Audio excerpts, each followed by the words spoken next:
Stock market లో invest చేసి మీ డబ్బులు డబుల్ చేసుకోవాలనుకుంటున్నారా? సుందరరామిరెడ్డి గారి లైవ్ సెమినార్ కి అటెండ్ అవ్వండి. నమస్కారం గురుగారు. ఓం శ్రీ మహాగణాధిపతయే నమః. గురుగారు, ఇప్పుడు తిరుమలకి చాలా మంది దర్శనానికి వెళ్తూ ఉంటారు. అయితే అక్కడ వెళ్ళినప్పుడు చాలా తీర్థాలలో వాళ్ళు స్నానాలు ఆచరించడము అవన్నీ చేస్తూ ఉంటారు కదా. అసలైతే ప్రత్యేకంగా ముఖ్యమైనగా ఈ తీర్థాల్లో స్నానాలు ఆచరించాలి అనే ఏమైనా తీర్థాలు ప్రత్యేకమైన ఉన్నాయంటారు అక్కడ? ఉన్నాయమ్మా. తిరుమల కొండ మీద అద్భుతమైన రహస్యం ఏంటంటే 108 తీర్థాలు ఉన్నాయి. 108. అందరికి ఇవన్నీ ఇన్ని ఉన్నాయని తెలియకపోవచ్చు. ఏదో ఒకటో రెండో కొన్ని ప్రత్యేకమైన అనుకుంటారు. ప్రత్యేకమైన పర్వదినాల్లో శేషతీర్థము రెండు ఓపెన్ చేస్తుంటారు. లాస్ట్ టైం మేము వెళ్ళాం, శేషతీర్థం వెళ్ళామమ్మా. కొంచెం అలా కాలు స్లిప్ అయిందంటే ఆ వెళ్లే మార్గంలో మనకు ఈ ఎలుగుబంట్లు అవన్నీ కూడా మీదకి వస్తూ ఉంటాయి. ఈత చెట్టు, అక్కడ ఈత చెట్లు బాగా ఉంటాయి అన్నమాట. వాటి కోసం వస్తుంటాయి మీదకి. ఆ కిందకి దిగి ఐసు ఎలా ముట్టుకుంటారు అయితే ఉంటే నీళ్ళు అంత చల్లగా ఉంటాయి. స్నానం చేసి మళ్ళీ అక్కడి నుంచి అంత కొండ పైకి ఎక్కేదానికి శరీరం శుష్కించిపోతుందమ్మా. అలసిపోతాం, తాగడానికి నీళ్ళు కూడా దొరకవు. స్నానం కొండ దిగిన తర్వాత స్నానం చేస్తుంది ఎంత ప్రశాంతంగా ఉంటుందో, అనుష్ఠానం చేసుకుని పైకి వచ్చేదానికి మళ్ళీ ఆ కొండంతా ఇలా ఉంటుంది. జారితే బాటిల్స్ తో నీళ్ళు పట్టుకోవాలి. నీళ్ళు తాగుతుంటే పైకి ఎక్కలేం, ఆయాసం వచ్చేస్తుంది. నీళ్ళు లేకుండా పైకి ఎక్కలేం. అంటే పరీక్ష స్వామి వారిది. కొన్ని ఇలా 108 రకాల తీర్థాలు ఉన్నాయి. అందులో ఖచ్చితంగా ఎప్పుడు ఎవరు ఏ రకంగా తిరుమల వెళ్ళినా నాగతీర్థం ఉంటుందమ్మా. నాగతీర్థం. ఆ నాగతీర్థంలో ఖచ్చితంగా స్నానం చేయాలి. ఆ నాగతీర్థం ఎంత ఉంటుంది అంటే నా అంచనా ప్రకారం, నా అంచనా కాదు, ఖచ్చితంగా 18x18 ఉంటుంది. అది ఇంకా 16x16 కూడా ఉండవచ్చు. చిన్నది ఒక డబ్బా లాగా ఉంటుంది. అందులో నీళ్లు ఊరుతూ ఉంటాయి. దాన్ని నాగతీర్థం అంటారు. దీని ప్రత్యేకత నాగతీర్థం అంటే ఇది ప్రత్యేకత అనడానికి వీలేదు. నాగతీర్థమే. అందుకే అన్నా, ఎప్పుడు ఎవరు ఏ రకంగా వెళ్ళినా అక్కడ స్నానం చేయాలి, కనీసం ప్రోక్షణైనా చేసుకోవాలి. అంత గొప్పది ఆ నాగతీర్థం. అది రుగ్మతులు, శారీరక సమస్యలు, అంటే అనారోగ్యానికి సంబంధించిన వస్తే ఎవరైనా ఒక 5 రోజులు 6 రోజులు మినిమం, అంటే 6 రాత్రులు తిరుమలలో కొండ మీద ఉండడానికి ప్రయత్నం చేసి 6 ఉదయాలు అక్కడ కనుక స్నానం చేస్తే చాలా దోషాలు పోతాయనేటువంటిది ప్రసిద్ధి. శరీరంలో చర్మ వ్యాధులు ఎటువంటివి ఉన్నా సరే ఆ నీటితో స్నానం చేయడం వల్ల అవి పోతాయనేటువంటిది చాలా ఉన్నది. నాగతీర్థం, జాబాల తీర్థం, ఇవి చాలా ఉన్నాయి. కానీ కొన్ని సంవత్సరానికి 1-2 రోజులు మాత్రమే తీస్తూ ఉంటారు. ఆ రోజే ప్రసిద్ధి అని చెప్పి అందరూ వెళ్తూ ఉంటారు. మిగిలిన ఇక్కడ ఈ యొక్క అడవి మృగాల సంచారం ఎక్కువ ఉంటుంటుంది కాబట్టి ఓపెన్ భయపడతారు. తీర్థంలో ఎప్పుడైనా స్నానం చేయొచ్చు, దోషం ఉండదు, కానీ చేయరు.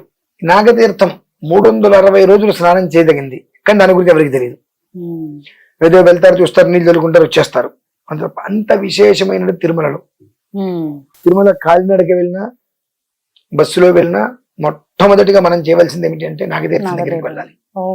రూమ్ లోకి, మన రూమ్ ఏమైనా ఉంటే రూమ్ తీసుకొని బట్టలు అక్కడ పెట్టేసుకొని స్నానం చేయడానికి వీలుగా ఉండేటువంటి వస్త్రాలు తీసుకొని నాగతీర్థానికి వెళ్ళిపోయి అక్కడ స్నానం చేయాలమ్మా. నీళ్లు గడ్డగట్టేసినట్టుగా ఉంటాయి చల్లగా. విచిత్రం ఏంటంటే ఆ నీటి లోపల మొత్తం సుస్పష్టంగా కనిపిస్తూ ఉంటుంది. అంటే ఏమి ఏం కనిపించదు అసలు. లోపల వరకు, లోపల ఏమైనా తాబేలు ఉందా, ఏమైనా పాము పిల్లలు ఉన్నాయా, అన్ని కనిపిస్తా ఉంటాయి స్పష్టంగా. ఆ లోపల చిన్న రథం ఉంటుంది. రథం అది ఆ మూలకి ఈ మూలకి అట్లా తిరుగుతూ ఉంటుంది అంతర్గత లోపల. దాని మీద సుబ్రహ్మణ్యేశ్వర స్వామి ఉంటారు అనేటువంటి ఒక ప్రతీతి.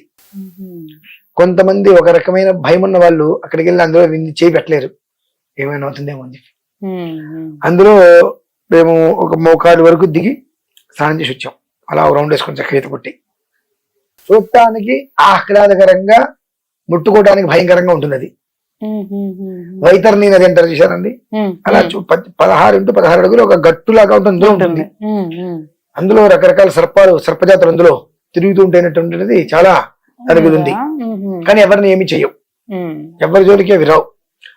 అక్కడికి వెళ్ళి అందరూ దిగి స్నానం చేయటం అనేటువంటిది కొంతమంది చేస్తారు, కొంతమంది చెంబులో బయట నుండి నీళ్లు పోసుకుంటూ ఉంటారు. అలా చేయొచ్చా? ఆ నీళ్లు మన ఒంటి మీద పడాలి. పడాలంతే. నువ్వు ఎలా అయినా చేయి, ఆ నీరు మన ఒంటి మీద పడాలి. ఆ నీరు చాలా మంది తీసుకొని బకెట్ తో తీసుకొని పక్కన పెట్టుకుని ఇలా నీళ్లు పోసుకోవడం వల్ల చర్మ వ్యాధులన్నీ తగ్గిపోతాయి అనేటువంటిది చాలా ఇది ఉంది. అక్కడే నాగేంద్ర స్వామి విగ్రహాలు చాలా ఉన్నాయి.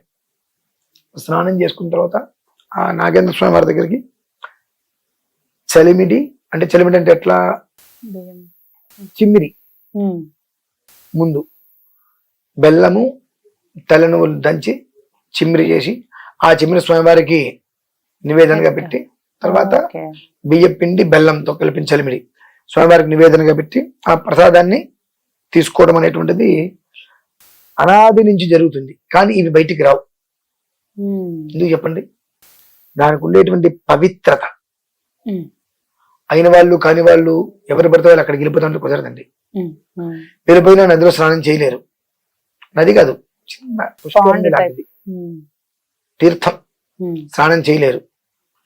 ఒక భయంకరమైన ఆనందకరమైన వాతావరణం, రమ్యమైనటువంటి వాతావరణం భయంకరంగా కనిపిస్తుంటుంది. మర్రి ఓడలో చుట్టూగా వస్తూ ఉంటుంది, చల్లటి గాలి, ఒక్కోసారి అసలు ఏమీ శ్వాస కూడా ఆడదేమో అన్నట్టుగా అనిపిస్తూ ఉంటుంది.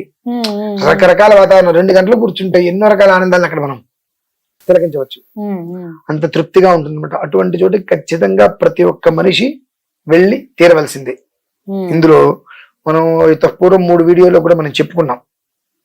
స్వామివారికి చేసేటువంటి 21వ తారీఖు చేసేటువంటి మహాక్రతు ఏదైతే ఉందో దాని గురించి మనం చెప్పుకున్నాం.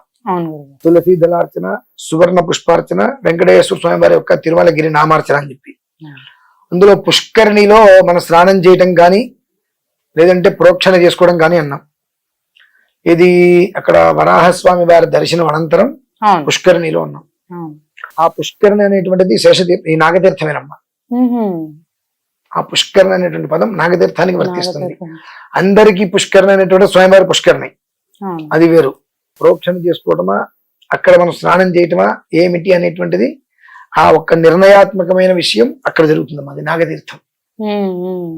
లోకంలో ఇప్పుడు గత 20 సంవత్సరాలుగా ప్రతి 10లో 9 మందికి నాగదోషాలు వస్తున్నాయి.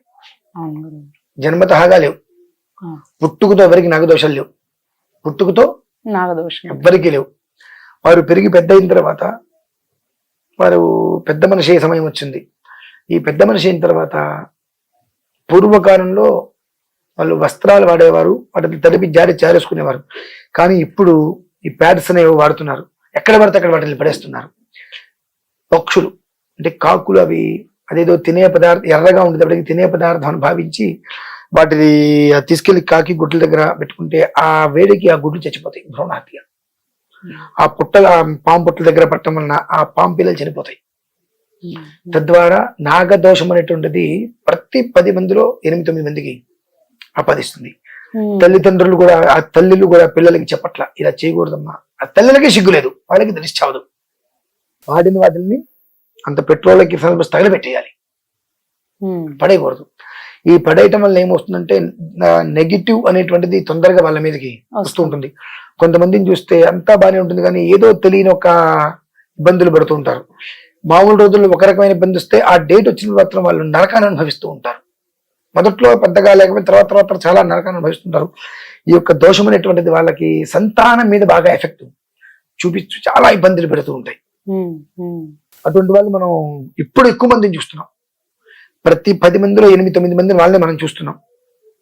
ఆ కాకులు అవన్నీ తీసుకెళ్లి వాటి పుట్ట దగ్గర పెట్టడము, లేదంటే గాలికి వచ్చి పాము పుట్టల దగ్గర పెడితే ఆ పిల్లలు చనిపోవటం వలన దాని యొక్క ఉసురు ఆ కుటుంబాన్ని తగిలి వాళ్ళు ఎన్ని పునస్కారాలు ఏం చేస్తున్నప్పటికీ కూడా సంతానం కలగలేకపోవటాలు, అనారోగ్యాలు, నడుము నొప్పి, వెన్నుపూస నొప్పి బాగా విపరీతంగా వాళ్ళకి తెలియకుండా వస్తుంటుంది.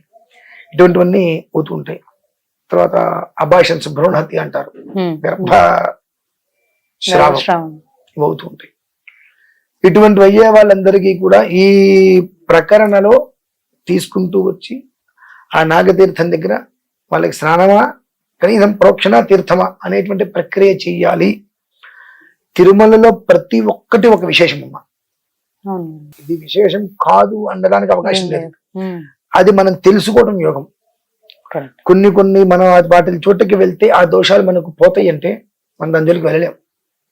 అంటే మనకు కావాల్సింది ఎంతసేపటికి కూడా పాపం కావాలి, పాపం కావాలి. అట్రాక్ట్ అవుతుంటాం అంటున్నారు. ఒక గుళ్ళో జుట్టు విరబోసుకుని రావద్దు అని చెప్పాడు. నా మీద కోపం వచ్చి కంప్లైంట్ ఇచ్చారు. ఆయన ఎవరండి అసలు నన్ను జుట్టు విరబోసుకుని రావద్దంటానికి, మేము గుళ్ళోకి రావాలి అక్కర్లేదా అని చెప్పి ఏమంటే కడుపుకు అన్నం తింటున్నావు పంట తింటున్నావు అని అడిగే వాళ్ళని. ఇది అందరూ వచ్చారు, ఏంటండి అంటే మీరు ఏదో పారాయణ చేసుకుంటే ఆ గుడికి నాకు సంబంధం లేదు, నేనేదో జపం చేసుకుంటూ పారాయణ చేసుకున్నాను వెళ్ళా. నాకు కనిపించి గబిక్కిన అమ్మ అట్లా వెళ్ళకూడదమ్మా అని అన్న. అందుకని ఆవిడ వెళ్ళి కంప్లైంట్ ఇచ్చి మీరు ఎవరండి, మీరు జపం మీరు చేసుకుంటారు, మీరు మీ పారాయణ ఏదో మీరు చేసుకుంటారు, దండం పెట్టుకోవడానికి వచ్చారు, వచ్చే వాళ్ళు జుట్టు వేసుకొని వస్తే ఎట్లా వస్తే మీకేంటండి అని కొంచెం నేను ఒకటే మాట్లాడతా. ఈ సిగ్గులేని మనుషులు పబ్బుకి వెళ్తున్నప్పుడు వాళ్ళు ఒక డ్రెస్ కోడ్ ఇలానే ఉండాలంటే అలా వెళ్తున్నారా, నా ఇష్టం ఇలానే ఉంటుంది లోపలికి ఎంట్రీ అడుగుతున్నారని అడిగా. దానికి ఒక డ్రెస్ కోడ్ ఉంటుంది కదండి, దాన్ని అనుసరించే వెళ్ళాలి అన్నారు. అంటే నీకు పబ్బు ధర్మశాల, దేవాలయం అధర్మశాల అని అడిగా, అంతే. నోరు మూసుకుని కూర్చుంది. మన దరిద్రం అలా పట్టుకుందామా మనకు. ఇవన్నీ కూడా దోషాలే. ఆ నాగతీర్థం నేను పుష్కరిణి అంటానికి మూడు నాగతీర్థం, ఆ నాగతీర్థం చెప్పలేకపోతే పుష్కరిణి అని అన్నా. పుష్కరిణి అంటే అందరూ కూడా ఇదే భావిస్తారు. అందుకని మీరు ఈ వీడియో అడిగారు కాబట్టి ఈ విషయాలు నేను చెప్పవలసి వచ్చింది. ఆ నాగతీర్థంలో ప్రోక్షణ చేయటమా కుదిరితే శుభ్రంగా వారు ఇక్కడ స్నానం చేయటమా చేసుకోగలిగితే జన్మకృత దోషాలు అట్లా వెళ్ళిపోతాయమ్మా. ఈ శిరస్సు మీద నీళ్ళు పోసుకుంటే పైనుంచి నీళ్ళు ఎలా కిందకి పాదాల మీదకి ఎలా వెళ్ళిపోతాయో అలా జన్మకృత దోషాలు ఒక క్షణంలో నిర్వీర్యం అయిపోతాయి. అటువంటివి ఎన్నో రకాలుగా 1, 2, 3 కదండి, అనేక రకాలైనటువంటి అసందర్భోచితంగా చేసేటువంటి మాటలు, చేసేటువంటి పనులు, దోషాలు ఇవన్నీ కూడా మనిషిని ఎక్కులు బిక్కిరి చేస్తాయి. కాబట్టి వాటి నుంచి బయటికి రావాలి అంటే ఆయనకి ఇష్టమైన రోజు నాడు ఆయన సన్నిధిలో ఆయన కోసం ఏదైనా చేస్తే ఆయన మనకు ఆపద్బంధవులాగా రక్షిస్తారు. అది దృష్టిలో ఉంచుకొని 21వ తారీఖు రోజు నాడు ఇన్ని విధానాల విషయాన్ని దృష్టిలో ఉంచుకొని ఈ యొక్క ప్రక్రియ మొదలు పెట్టారమ్మా. అది విషయం. దీంట్లో పాల్గొనాలని అనుకునే వాళ్ళు అయితే మనకి నంబర్స్ ని కాంటాక్ట్ చేసి డీటెయిల్స్ తీసుకొని మంచిగా అర్థమైనప్పుడు వాళ్ళు చక్కగా అన్ని పాల్గొంటాము. ఏ రకంగా పాల్గొనాలి, ఎట్లా రావచ్చు, తిరుపతి వస్తారా, లేదంటే పూర్వం ఇంట్లో వాళ్ళు ఏం చేసుకోవాలో కూడా చెప్పారు. ఇంట్లో వాళ్ళు ఇలా చేసుకోవచ్చు అనుకుంటే అలా చేసుకోవడమా, లేదండి మేము స్వామివారి సేవలో స్వామివారి సన్నిధిలో మేము అక్కడ వస్తాము అక్కడ ఉంటాము అనేటువంటి పరిస్థితి వస్తే వాళ్ళు తిరుపతిలో మమ్మల్ని ఎక్కడ కలవాలి, ఎక్కడ ఉంటాను అనేటువంటి విషయాన్ని వాళ్ళకి అన్ని కూడా వివరించి మేము ఉండేటువంటి సమయానికి ఎక్కడ ఉంటామో ఆ ప్రదేశం లొకేషన్ కూడా వాళ్ళకి అందించడం. ధన్యవాదాలు.